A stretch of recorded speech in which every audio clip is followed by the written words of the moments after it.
Without objection. Madam President, the vote the Senate is about to take is about what is right for our nation. It is part of exercising our most solemn duty as elected officials. It's a recognition that Congress not only has the power to declare war, but also should have the responsibility to end wars.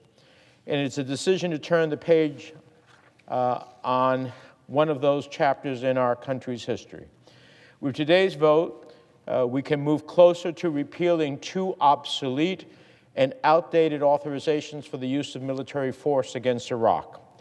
Repealing these authorizations will demonstrate to the region and to the world that the United States is not an occupying force, that the war in Iraq has come to an end, that we are moving forward working with Iraq as a strategic partner. So I commend the Senate for moving forward to take this critical step.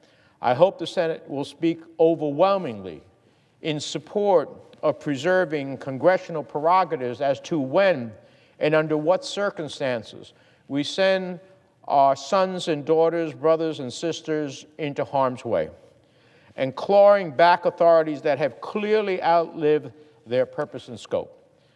Now, some of my colleagues have argued that repealing 20- and 30-year-old authorizations will weaken our ability to confront Iranian aggression.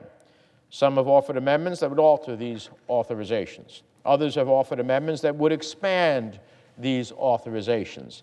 And a few have offered amendments that have, well, quite frankly, nothing at all to do with these authorizations.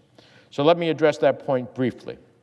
Just in the last few days, the President directed targeted strikes against groups affiliated with Iran's Islamic Revolutionary Guard Corps in Syria. This was in response to Iranian-backed drone attacks that killed a United States contractor and wounded 5 American service members at a maintenance facility in Syria. The President looked at the intelligence, he consulted his advisors, he ordered the strike, and he committed publicly to continue to defend against Iranian aggression and to respond to attacks against U.S. forces. He did so without relying on the 1991 or 2002 authorizations for use of military force against Iraq. This President has been clear in his view that he has sufficient authority to defend against threats to U.S. personnel and interests. If we're going to debate whether to provide the President additional authorities, then we should have that debate separately. But it should not be under the cloak of keeping old authorizations on the book, authorizations that are not needed to meet any current threat. They're not about the current threat. They're about a regime that's no longer alive and is gone for the better part of those 20 years. This is just a tactic to delay this repeal from going forward. Nor should we turn a debate about repeal and a chance to take a historic step forward into a new backdoor authorization for the use of force against another country. So I urge my colleagues to stay focused on the facts, repeal an authorization that is no longer used or needed, close this chapter on American foreign policy.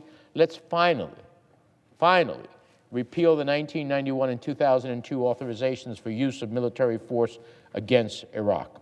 I urge my colleagues to vote to move forward with repeal of these AUMFs, and I yield the floor.